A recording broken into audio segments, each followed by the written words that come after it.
De nulle part, ils ont surgi et fait éruption dans la cour du Conseil national de transition. Comme dans un scénario hollywoodien, les éléments du RSP, le régiment de sécurité présidentielle, ont mis un terme à la transition mise en place après le renversement de Blaise Compaoré.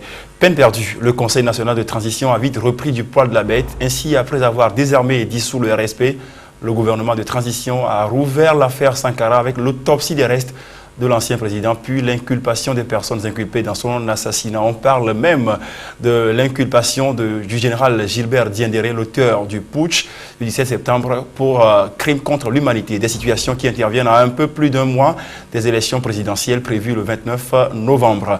Comment s'annoncent donc ces consultations dans les conditions telles que décrites plus haut? Eh bien, c'est la question que nous allons poser à nos invités dans cette émission Débat du jour, à laquelle je vous souhaite, mesdames et messieurs, la bienvenue.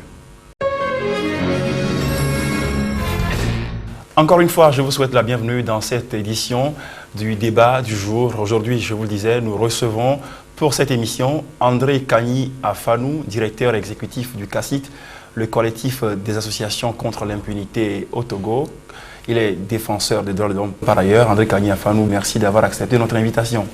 Bonjour Ambroise, c'est un plaisir pour moi et merci à vous aussi pour l'invitation. Et comme contradicteur d'André Kani Afanou, nous recevons également M. Kegeo Sogoyou. Il fut ambassadeur.